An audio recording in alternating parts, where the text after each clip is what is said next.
Welcome to another episode of the Ryan and Goodman podcast. I'm Jeff Goodman. He is Bob Ryan, and the NBA Finals are behind us, Robert, and we've got a champion, and it is Giannis.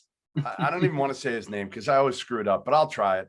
Antetokounmpo, I guess. I mean, again, hopefully I get it right. I'm just going with Giannis, and I'm going with the fact that he is the most likable NBA champion we have seen in over a decade, Bob.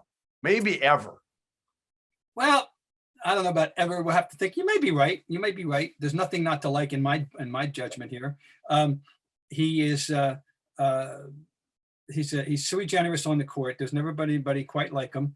The package that he represents at his size, the ball handling ability, the athleticism, I think I said last time, he's the greatest finisher I've ever seen. I think he's the greatest finisher of all time at that size. With that size he has, it's like Dr. J on steroids. I mean, he's 6 inches taller than Dr. J was, and doing the same kind of thing, only better.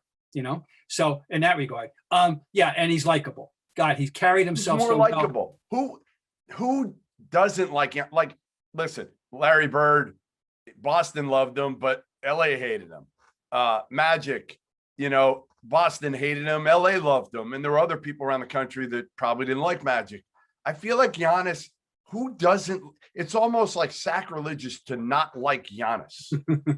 No, he's a wonderful package. He's humble enough. He's a team. He's a team guy. I mean, he carries himself great. I mean, and the whole story, the wonderful story, the Nigerian family immigrating to Greece. And the whole upward brothers, the whole upward mobility thing, and especially when they drafted him 8 years ago. Isn't that something? 8 years ago, crazy. I mean, at 15, it was a reach, probably.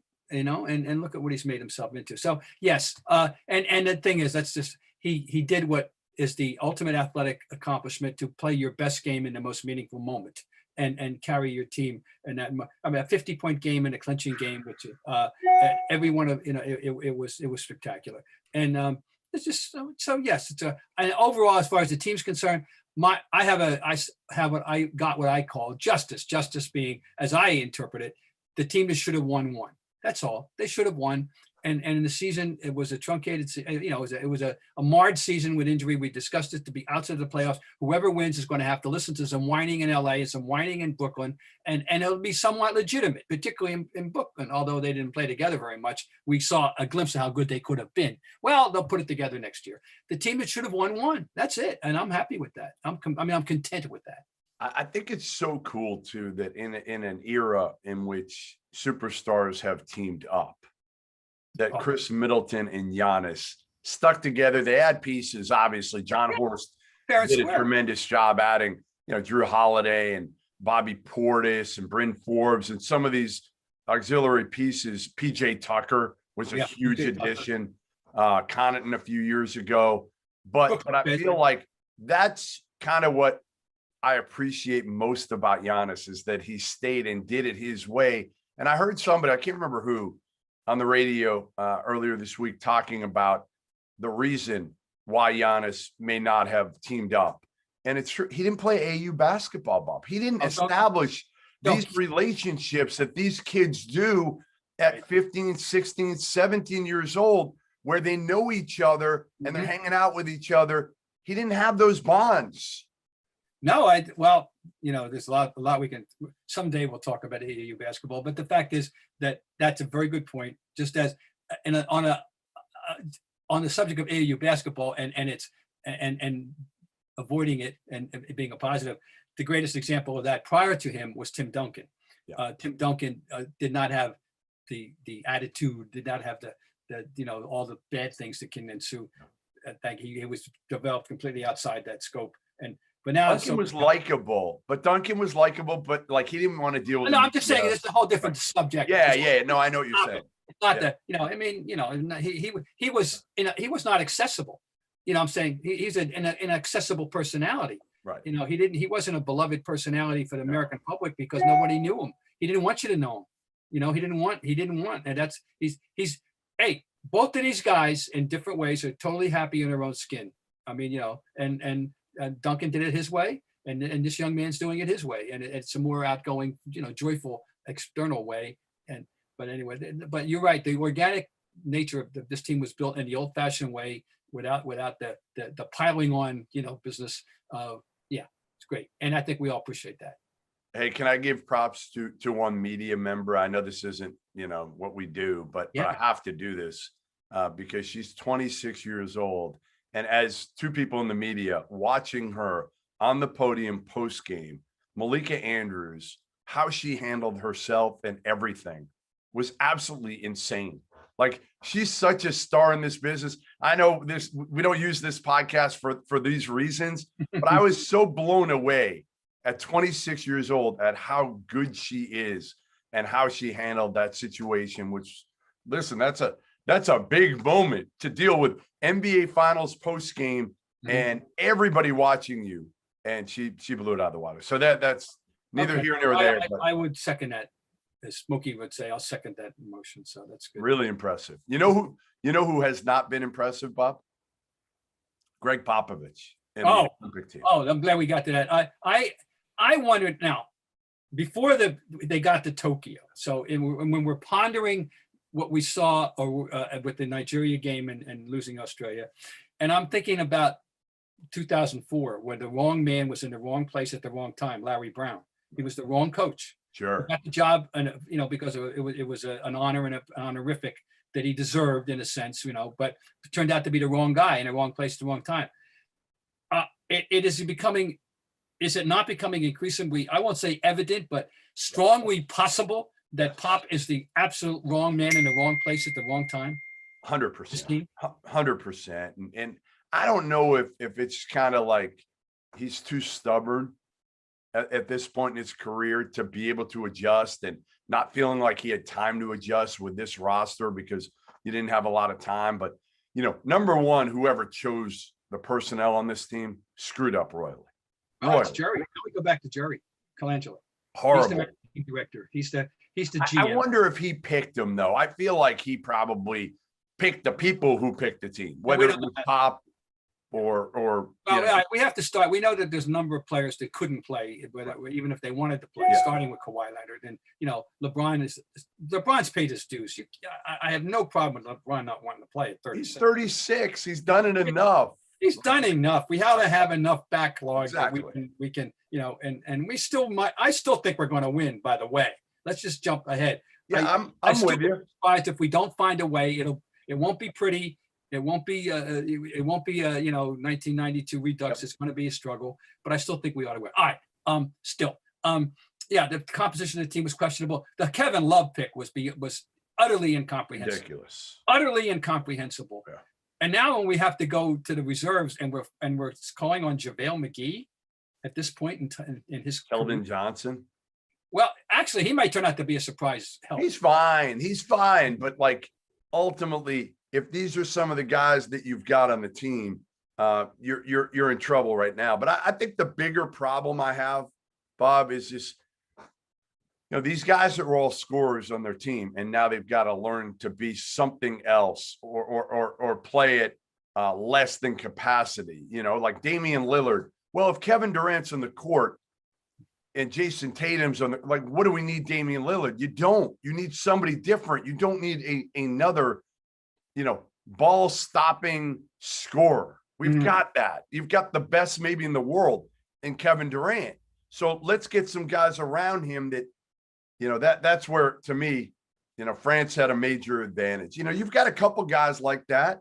Again, to me, Draymond Green fits. He's fine. Bam Adebayo fits. He's fine. But when you talk about some of the guys who are playing big minutes, I don't understand having Damian Lillard and Kevin Durant both on the team. Like, they just don't fit together. Yeah. Well, that's it. You in theory, I wondered whether there would be a team. I realized we were going to have this problem. Plus, the compact nature, the shortened nature. I mean, when you got three of your guys arriving the day before the game. Right. One of them, by the way, turned out to be your most useful player at Holiday at 18 points. But anyway, it's abnormal to the nth degree. and the way that the other countries did not have this problem, we had that problem. But I wondered whether it would be a country that would have enough guys that could give us a game, on the one team, the way Spain did in 08 and 12. There were very contested games and legitimate games in Beijing and London. And Australia would be my number one pick. But now, but is there anybody any better than out there though left other than Australia or France? I don't know. Duarte can't carry Slovenia all the way, right? You might carry him to a bronze. You wouldn't think so. Again, you would think as this goes along, Pop's gonna make adjustments with the personnel and maybe how they play and drop a few plays. That might help too. But to me, I think they'll get better. And I'm with you. I think they eventually win. But man, the good part is it'll be interesting. At least people will be watching with some intrigue now. From the Nigeria game on, I said, "Oh boy, now my interest is up." Yeah, it's up. It's where not normally, down. normally you're just watching to see how many points they win by. What I didn't like though, all right, lose to France, and we can make excuses about the team just not been put together yet, but losing to France by giving up a 16-2 final run, and looking helpless was not that's what disturbed me. It was the nature of that loss, not necessarily that they lost. It was horrible. They had the game in hand. It should have been just a normal finishing touch, and to lose being outscored 16-2. Wow. Again, they don't have a big time rim protector. That's why I got McGee. Yeah, but you can't. You want him on the floor in the end like that? No, you can't play with JaVale McGee. You can't play him. So he just sits on the bench. Then why is he here? You say to yourself, because we got nowhere to. Who else could we have turned to? I don't know. I thought Andre Drummond. I don't know. Somebody. Yeah, I would have brought somebody else in who at least could give. I couldn't believe when I saw about McGee. I said, "What?" I'd rather have Bam. I know Bam's not a rim protector, but I would have, Yeah. And he hasn't been great. And you bring in Devin Booker, who again kind of duplicates a lot of what you have with Durant, with Damian Lillard, with Jason Tatum. Like they're just all too similar. They're used to their roles as the alpha dog scorer in isolation. And that's not what, again, they'll hopefully get on track here, but it's not fun to watch. Who would have been interesting is your boy LaMelo. Yeah, he sees that's things. The kind of guy we're talking about, right? A born distributor. Even Lonzo on this team. Like he'd be great early. He would have been better than Lillard at the point for this group because what does he do? He just gets people easy buckets and he guards. Yeah. So I would have taken Lonzo at that point. What about Kyle Lowry? Yes. He's at least a killer. Like, I think you need a few of those. I think that's what this team may be missing too, is a PJ Tucker type or somebody like that in the locker room that's going to call these dudes out for being okay. So what's the over under point spread on Iran? Seriously, for you, what is it? 50. 50, exactly. 50. They better win. And by the way, I have to credit Brian Windhorst for pointing this out because I hadn't thought about it. They damn well better win by 50 because point differential could conceivably come into play. They're going to run it up. So they have to run it up against Iran, which that's that. And then after that, Czech Republic, they shouldn't pose a problem either. But so they're going to advance. And then the advance. That's all that matters, whether you're undefeated or not. So anyway, who will be on the next Olympic team, Bob? Your point guard.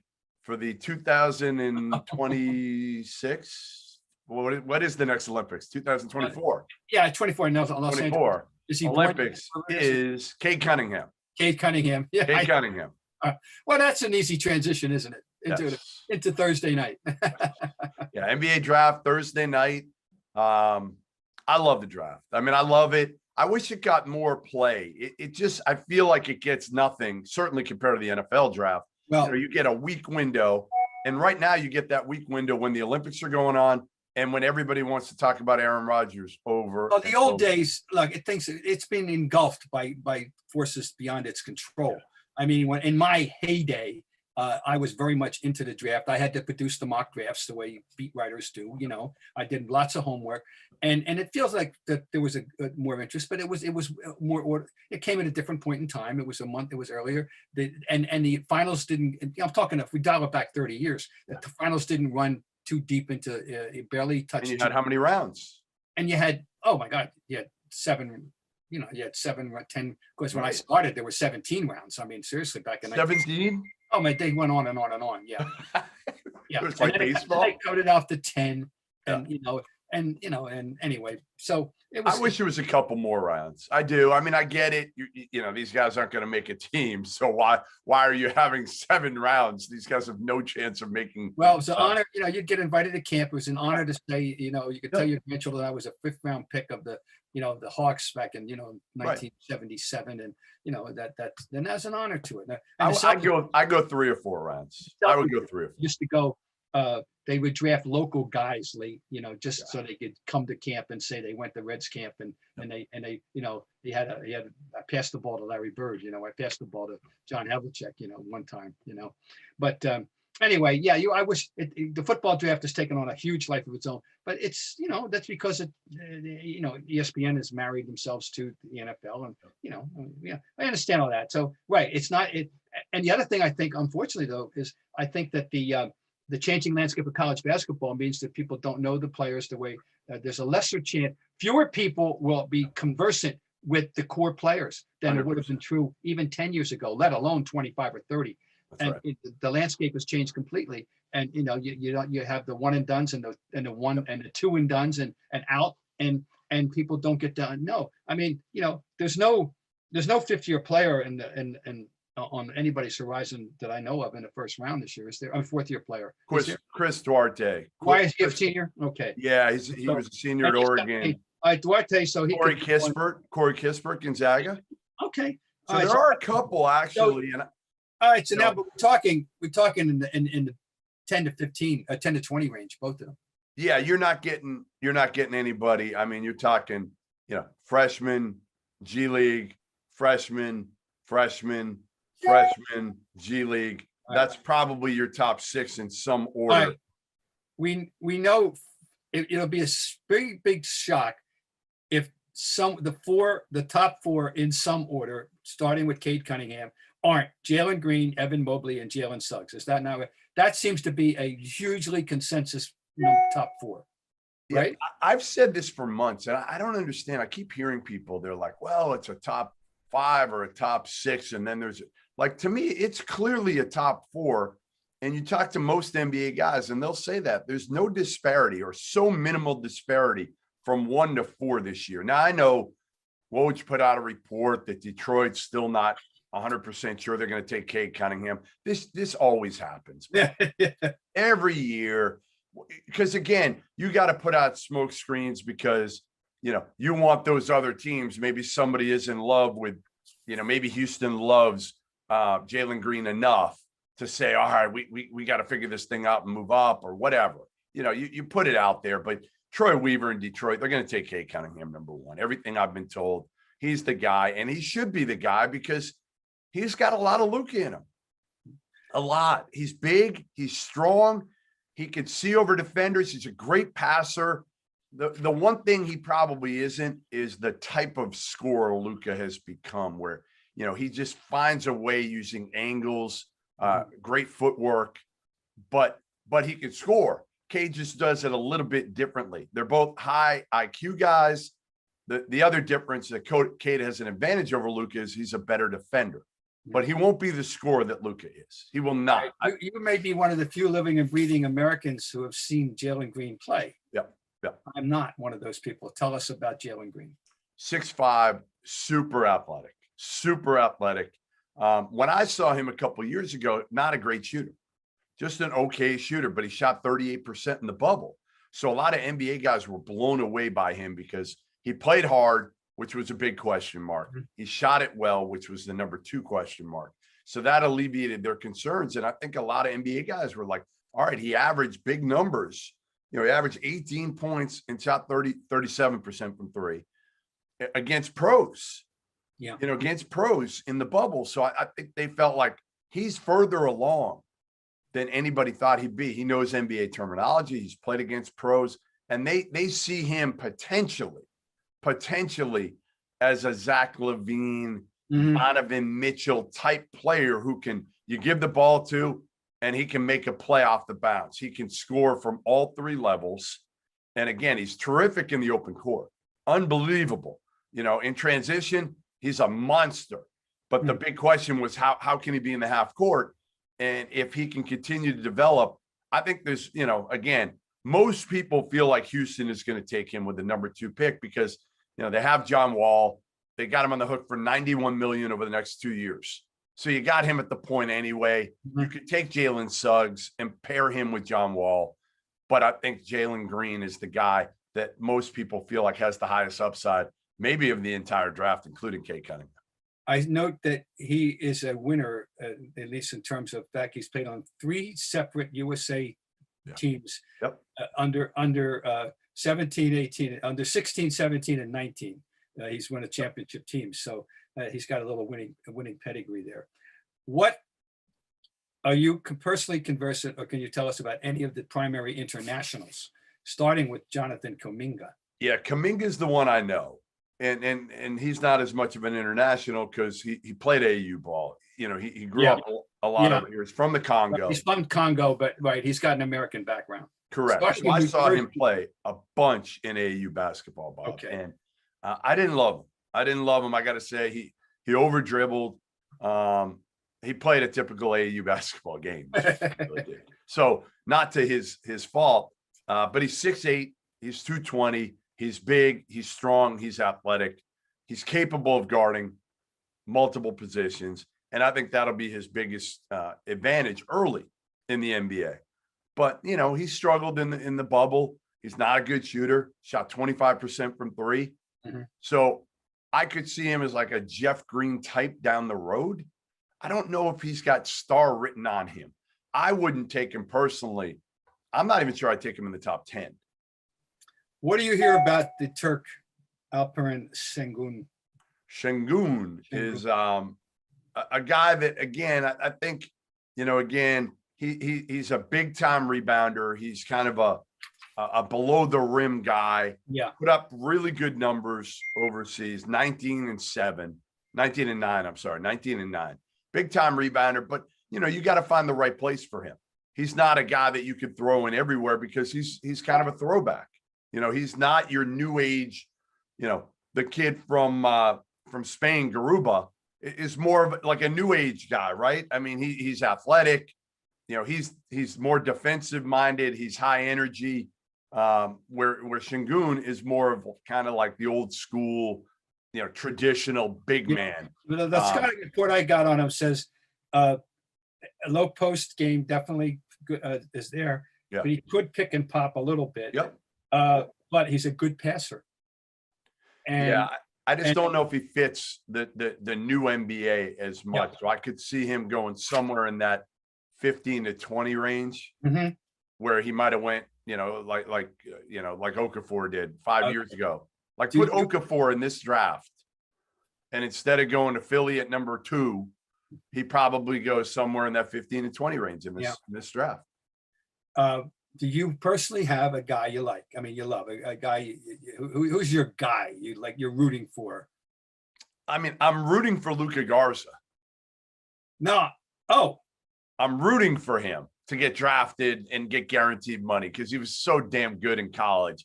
And his perimeter shots gotten better. The guy I love and have loved forever and said I might take him with the 5th pick, and now he's moving up the boards, is James Bouknight out of UConn. Bouknight. Love him. I just think he's a professional scorer, Bob. That's what he is. Not a great athlete, just knows how to score. 6'4", 6'5", average like 19 a game for UConn. Not a great three-point shooter, but I'm telling you, it will get there. He'll be a high 30s three-point shooter within a couple of years. I would take him. If I'm Orlando at number 5, I think you take, if you're Jeff Weltman, Orlando, you take Bouknight at 5. And then you see who's there at 8, defensive minded. You'll have a Kuminga. You'll have maybe you have a Scotty Barnes or a Davion Mitchell.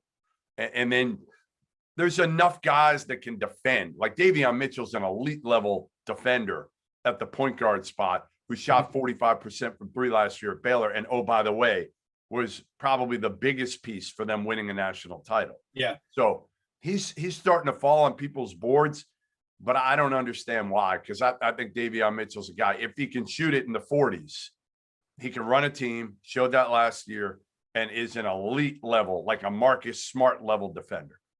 Okay, is there depth enough in this draft that both Golden State with 2 picks and OKC with 3 might get some benefit? Yeah, there's good depth. I mean, they're 16 and 18. well, yeah, because Golden State, for instance, at 14, what to me, again, they were without Klay Thompson.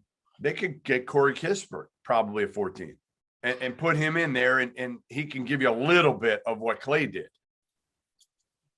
Oklahoma City, there's some good depth, guys like Jalen Johnson, who remember left Duke midway through the year. Yeah. What about that? Is that going to, people skeptical? They are. Yeah, there's some red flags. There's makeup, right? Yeah, but he's 6'9", 220. He's a big, strong 4-man, really, who can pass it and shot it well in limited attempts from 3. But like, there's a lot you can work with him. The big question is like, honestly, leaving Duke and going in multiple high schools, a lot of NBA guys are worried. Duarte is the one I told you about from Oregon. Yep. I think he's a guy that if I'm Golden State, I'm looking at all the way up at 14 because he can shoot it. He really knows how to play. He's got size. He can score and he can defend. Now he's 23, 24 years old. So and I don't understand this. This is to me the dumbest thing that NBA teams do. Well, 24 years old, so we can't take him. We need a 20-year-old instead. The likelihood that you're going to have him beyond 28 years old is minimal. So get him from 24 to 28. You're probably going to get a good piece at 14 anyway. You're probably not going to get a star. At least the odds say that. I know that sometimes you hit it, but more often than not, you're looking for a starter or a rotation guy in somewhere in that 15 range. So if you're Golden State, can you get a Corey Kispert? Can you get a guy like Chris Duarte who can come in, make shots? And the big difference between Kispert and Duarte is Duarte's not as good a shooter, but he's a really good shooter, and he can really, really guard. Kispert can't. Yeah. Do you have any doubts about Evan Mobley? The only doubt I have is when I was interviewing before the season, he admitted, he was like, I didn't love the game when I was young. And I heard that and I cringed. Now, he was so good this year. I just don't know if he's got that killer in him, like that alpha dog killer. I don't know if I ever see Evan Mobley being a number one guy, a star. I think he can be a Chris Middleton to Giannis, which is fine. I mean, if right now you told Cleveland, who I think ends up with Evan Mobley, that he's going to be, a number 2 and an all-star, but never be a star, they'd be like, okay, you know what? We'll take that. We'll take it. And we'll go to the bank with that one. I just think Cade, Jalen Green, and Jalen Suggs have more upside. Like, I love Toronto getting the number 4 pick. Yep. They hit the jackpot here. They don't have to make a decision. They're going to get Jalen Suggs probably. Yeah, I would certainly think so. And I mean, what's not to like about him, really? And particularly how hard he plays. And I mean, his defensive instincts, his anticipation on the defensive end is unbelievable. And again, his athleticism, he doesn't have the same like vertical explosion of Derrick Rose, but he's got that gear. And he's big, he's strong. The only thing that Jalen Suggs needs, well, 2 things. 1, consistency on his 3-point shot. And number 2, to learn to take care of the ball better. Yeah. But he also throws some incredible passes.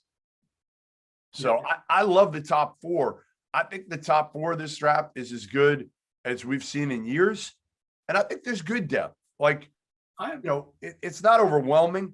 The kid I'm rooting for, and I'm so happy he got cleared, is Jared Butler, who won the national title for Baylor, had some medical issues that I won't go into exactly what they are.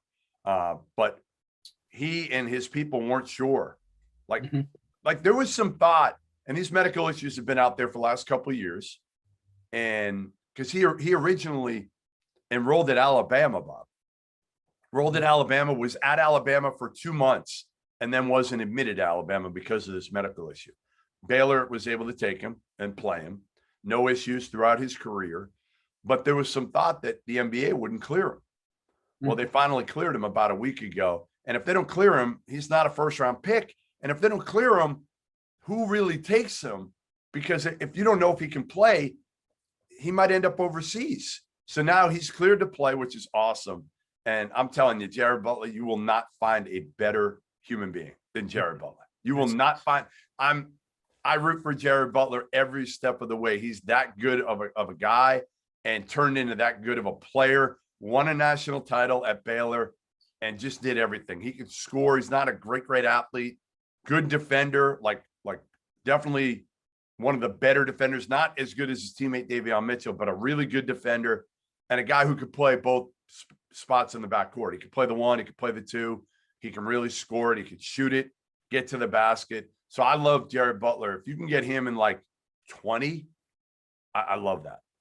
Hi guys, Cedric Maxwell here. I want to take a minute to tell you about Marigold Medical. I'm used to keeping my body in great shape, but with arthritis, even the most simple everyday tasks became unbearable. As soon as I called Marigold Medical, I knew I was in good hands. No drugs, no surgery, just an experienced team of caring professionals that wanted to get me back to doing the things I love. Make the call to Marigold Medical and get back to pain-free life. All right. That's the draft, and we'll see that. Now let's shift gears a little bit. Yep. To shall we say mobility within existing players and in the NBA. Yeah. And is there anything developing new since we've last convened that that your ear has picked up on whether there is a market for Ben Simmons? That's my number one thing. I haven't heard much on the Ben Simmons front, but what I have heard, have you heard a little bit on the Bradley Beal front, Robert? I know you're all over, but no, I'm dependent on you for my Bradley Beal information. So, well, again, we it's all multiple knew. suitors, right? There's got to be multiple suitors. Right? Well, you and I talked about this. I've said this for months now that I feel like Bradley Beal at some point, even though Washington made the playoffs or the play-in, that he was going to get to a point where he might say, you know what, I want out. Yeah. And if he wants out, the Boston Celtics are a viable possibility for a landing spot for Bradley Beal for one primary reason. Jason Tatum. Yeah. And the fact of the matter, yes, if you're Bradley Beal, maybe you want to team up with a better duo somewhere. Can you go to LA or something like that and maybe win a title? Sure, that'll be on the table if they can do it financially. If not, the Boston Celtics make a lot of sense because, again, Tatum and Beal are so close. Now, some people are surmising that they could somehow get Beal without trading Jalen Brown. I don't see any scenario where that's possible. I don't, because it can't be smart enough. And no, I mean smart. And all right, so who else is there? Nothing. So. Not enough. Tommy Shepard's not stupid here. No. You know, he's not trading for pennies on the dollar, which is what you'd be getting there. If the Celtics, if such a thing happened, then they, in my opinion, they damn well better get Fournier back. Yeah, agreed. Especially after the way he played against he made, honestly, he probably just made another $3 million a year from that game. Isn't that crazy? Yeah, of course it is. But all I know is I wanted them anyway. But I certainly, I really want them now. But, yeah, the negative of any trade with Jalen Brown and Beal for the Celtics is Beal obviously makes a lot more money, and in a year he's going to make a lot more. So that's the only thing that would hold me up from making that trade is you'd be more, like your hands would be more tied on what else you can do down the road if you make that trade. Right now, Jalen Brown's under a favorable contract. So I understand that, but ultimately every road still leads me back to the same, which is that to me, Beal and Tatum would play off each other much better than, like, sometimes, listen, there's great players together and they just don't mesh as well. Oh yeah, Like, no, they- it's true. It just their games. And again, I'm not saying they get along, don't get along. They're best friends. They're not best friends. That even doesn't matter to me that much, but more of on the court, they just don't look like there's a lot of synergy between Tatum and Brown, where I feel like if you brought in Beal, the synergy is there. And again, I go back to the same thing, which is I think Beal is potentially he is much more of a ball mover if you need him to be than Jalen Brown is. He just is. I've seen it. I've seen it with my own eyes at Florida in college, early on in his NBA career. Obviously, Washington needs him to be more of a scorer now, but he can be more of a facilitator if you need him to be. Next guy up, Kyle Lowry. What do we hear? Well, I mean, New Orleans made this trade to try to clear up some room to go after Kyle Lowry and, upgrade, if you want to say, from Lonzo Ball to Kyle Lowry. Is it enough of an upgrade, Bob, at 36 years old? That's, to me, he should be the landing spot should be a team that he's the last piece of the Chris Paul thing, the last piece of the puzzle kind of thing, period. Because they're not, their puzzle was not long. Boston would be, listen, I don't want to go all Boston on this pod, but I would say if you added Kyle Lowry somehow to Jason Tatum and Jalen Brown, you'd be like, all right, maybe the Celtics are in business. New Orleans is too far away. Yeah, wait. That doesn't, to me, I'd like to see Kyle Lowry go somewhere where he can compete for another NBA championship, wherever that is. But, listen, if you're Kyle Lowry, you're also looking at it, one more payday. This is it. So you go to New Orleans and say, hey, they have Zion. They have Brandon Ingram. They've got talent. And maybe if they add Kyle Lowry and one other piece that maybe fits, you've got to open the court up. And that's the other thing is it's not like Kyle Lowry's like an elite level shooter. He's more of a scorer, and he'd be great in that locker room. Like that's where Kyle Lowry, they probably don't have that as much right now in the locker room with Brandon Ingram, with Zion, with Lonzo. Like Lonzo doesn't talk. Like that's the detriment to Lonzo Ball as a point guard. He doesn't really talk at all.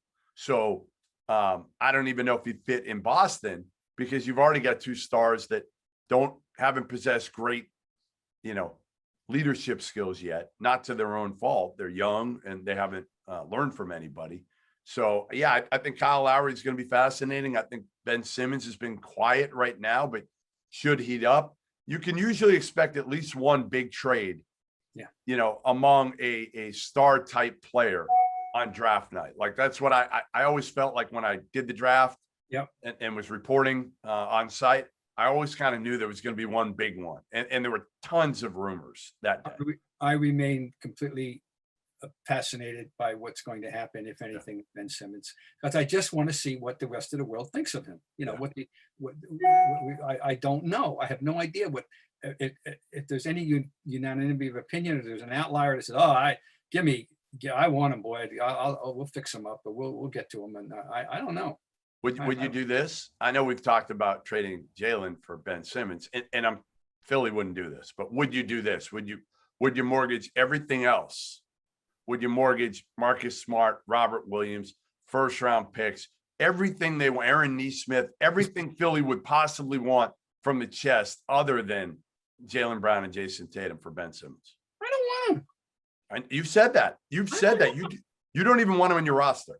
No. He's had enough time, 4 years, to prove something, and he's proving it. He doesn't want to do it.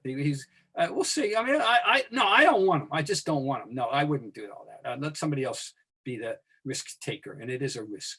That's all. I don't want him. All right. Well, listen, we will on the next episode we'll wrap up the NBA draft. I'm sure.